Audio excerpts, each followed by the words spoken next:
My humble respect to Guru Mahan, Guru Piran Nyo, Guru Piran Sivasankaran, and all disciples. Today we are going to continue with the concepts of Advaita, but more specifically, I'm going to cover the essential concepts of the Upanishads and why the Upanishads are really important in understanding the Advaita, the key concepts of what the self is, what's consciousness, and what the reality is, and so on. So you'll see that some amazing insights that we get from this Upanishads. So in the last class, I spoke about the Advaita philosophy. The Advaita philosophy is this non-duality. There are two schools of thought. Duality is God and myself, or the self is separate. Whereas the way for us is through bhakti. Bhakti leads to jnana, and jnana then makes us more, intensify our bhakti, and that convergence takes place, and we get the grace of God. We be in the presence of the divinity. So this is the duality perspective. The Advaita philosophy is that I and God are one. We are part of that oneness. So one is about the convergence, and the other one is about oneness, right? So ultimately, it comes back to very similar ideas of, divinity is part and parcel of us. So we talked about how do we realize this, and I covered the 6 states of evolution, starting with devotion. We have to be devoted to this knowledge, to acquire this knowledge. Sometimes in our lives we get distracted. So I showed that the devotion leads to disciplined mind. It leads to divine qualities over time. And that's when we start, discovering our own reality, as we become more and more intensified. We see that our own state of existence is slowly revealed to us. And slowly we start developing, and this state of, discovery helps us to become explorers, go deeper. And as we start exploring, we see that we start developing new insights. We start developing, our own self, in terms of both understanding of this material reality and also our own spiritual reality. And you see that whatever we do becomes very profound and magnified and unified with that self. And the divinity is slowly revealed from us. And we see that our lens become more divine, that everything that we see, experience, feel, and impact becomes divine. We see this beautiful interlinkages within all these different states. And I finished off with this quote by Rumi that says that I've lost myself in God, and now God is mine. So don't look for him in every direction, for he is in my soul. So that evolution one goes through the stage, starting off with devotion and the bhakti to discover the divinity. So we saw this in Mahan's life. We saw that in many, many great saints and sages' life. And this has been documented in many scriptures in the Vedas, in many other religious scriptures, by great saints and sages. And in our Vedas, the final part of is about the known, what we call Vedanta. The end of all Vedas, the knowledge of what the Vedas give, is actually about the knowing and the knower. And in this context, we see that many great saints have walked this path and have documented that in the scriptures called the Upanishads. So the core concepts of the Upanishads are, the following: they explore that self or the Atman, right? So if that self is infinite, it is present in us. So it's about exploring that self. And the key ideas of the Upanishads also is to discover that ultimate reality. Sometimes they call it Brahman, or the God realized state. So this ultimate reality is what this Upanishad explores and unravels. It also tries to give a deeper insights into our own consciousness, which we call chit. You know, also death. What dies? Ask the question: what is it that dies? Is it the body, or is it the mind, or is it the self? So here it explores this idea of consciousness, death. It also explores this notion of liberation, moksha, what moksha truly means, and can one attain moksha while still living. It also explores, the nature of existence. What is existence itself? So the Upanishad is really a very amazing, profound, set of scriptures that provide deep insight. And sometimes you see that the analysis is very, very systematic, and very scientific in the way logically tries to present the case. So the whole idea of the Upanishads is actually about the following, right? So the Vedas talk about rituals, and the end of that Vedas is actually Vedanta. Vedanta is the end of that knowledge. So it actually shifts people from the ritualistic religious practices to the philosophical inquiry and that inner experience. So what that Upanishad shifts the human mind is from the rituals, the acharas, to vichara, that introspection, contemplation, reflection, and ultimately you'll see that meditational process to have that wonderful experience of that creator that is embedded in all of us. And when the mind is inspired and realizes that, the mind becomes that creator. The mind is realize that it is the creator. And that's what the non-duality school of thought presents. Whereas the Advaita says, look, we are separate, and as we have that bhakti and that practice and the jnana, we get closer, and ultimately there's a convergence that takes place through the grace of that divinity. So we see that the core concepts of the Upanishad explores the following. And you'll see that when we cover these Upanishads, these 6 things start coming up over and over again. So I want to present to you the key ideas that come out in all the Upanishads.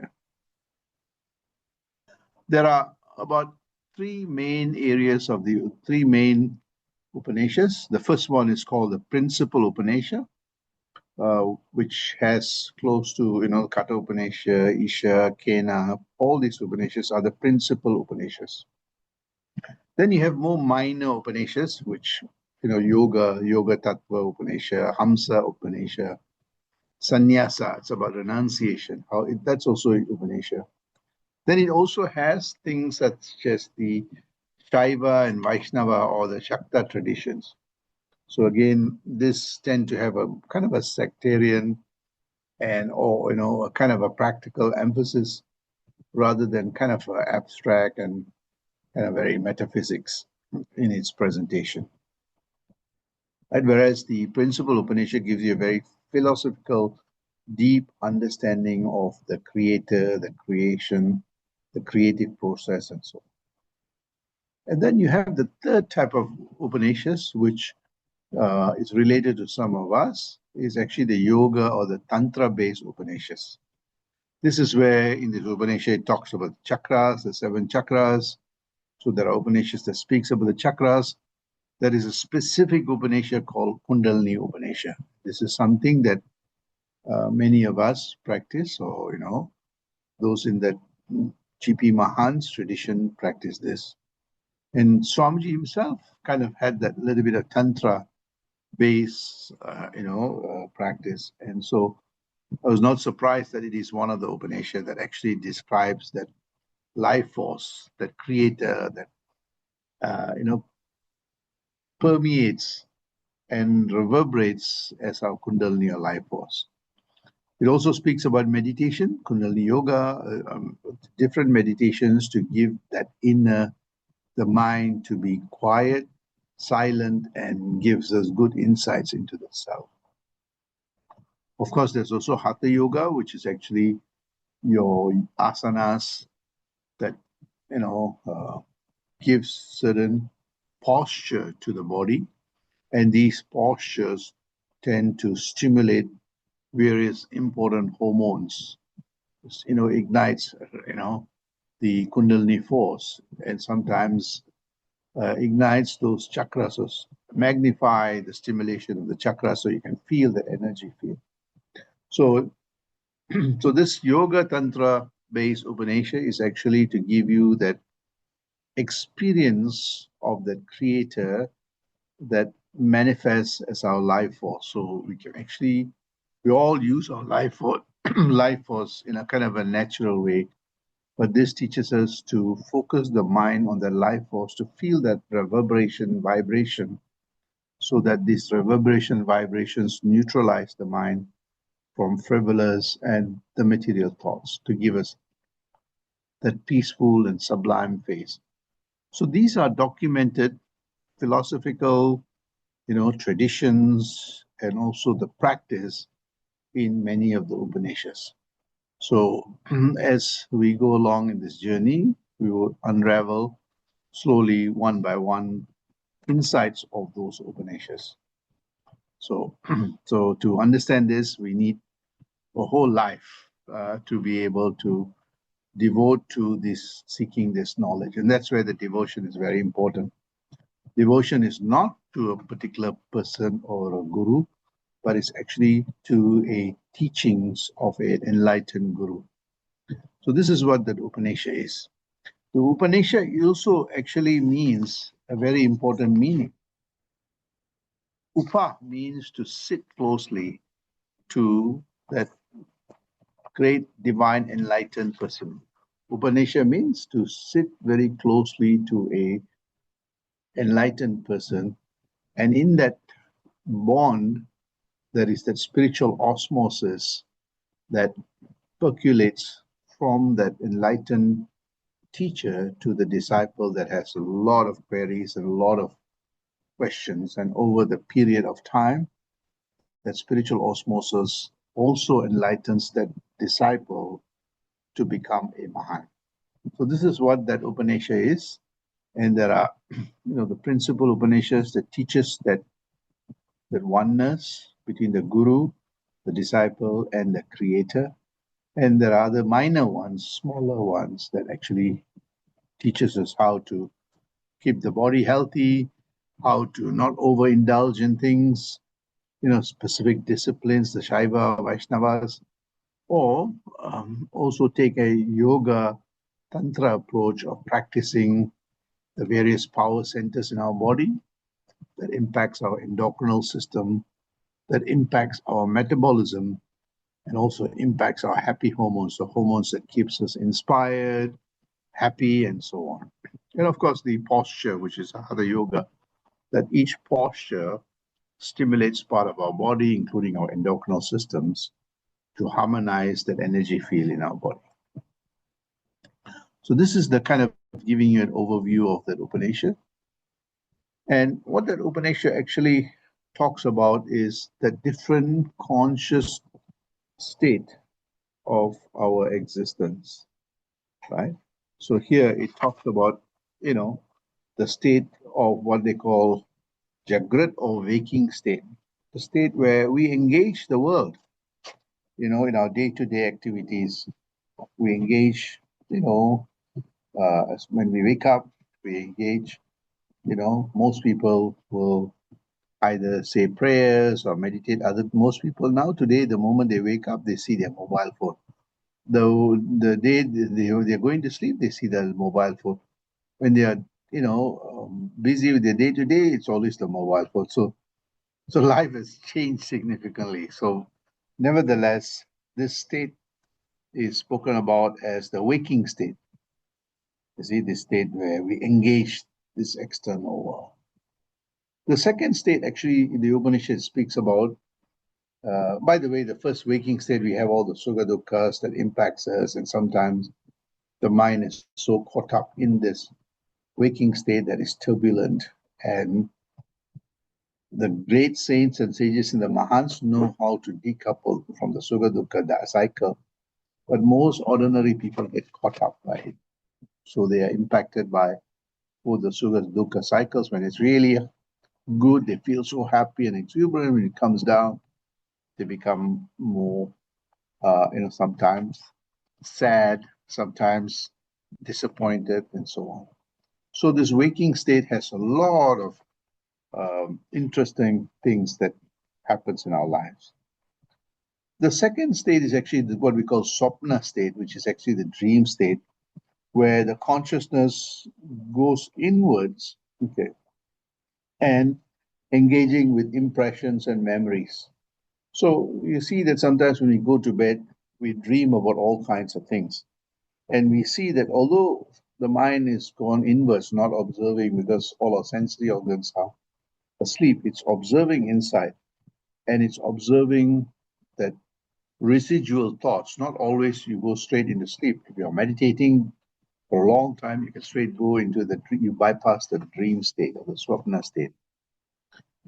But for ordinary human beings, what we see is that the consciousness turns inward, but it engages with various impressions and memories that it's had in that waking state. So sometimes you see that you dream about a person, dream about a place, dream about an event, because there are still neural connectivity and there are thoughts that are being generated, and our mind has this habit of whatever that's generated, it interprets.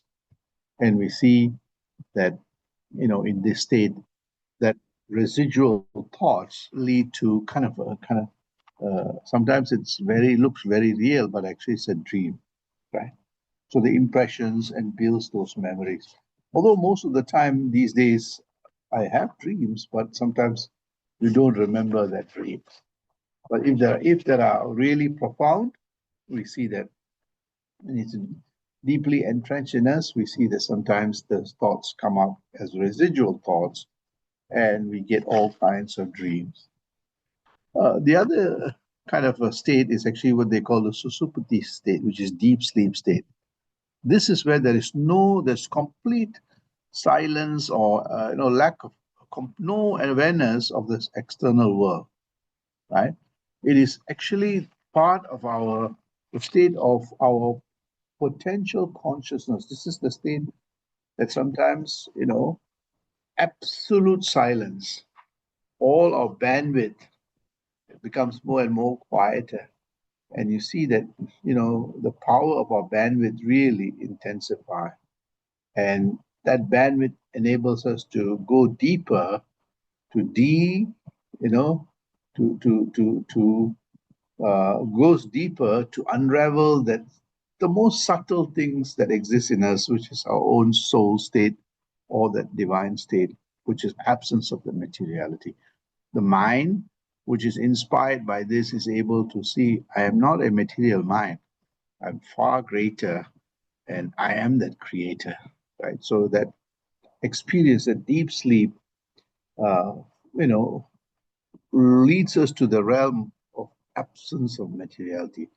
So when you have deep sleep, when you wake up, you feel so fresh because you've been rebooted. Everything, the old thoughts have all been expunged, and you see that you become very rejuvenated. And certain asanas help, certain mantras help.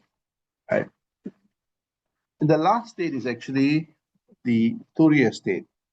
This Turiya state is called the fourth state, or it's called a transcendental state, which is beyond the first three. That means it's not touched by the waking state, it's not touched by the dream state, and it's also not touched by the what we call the deep sleep state, right?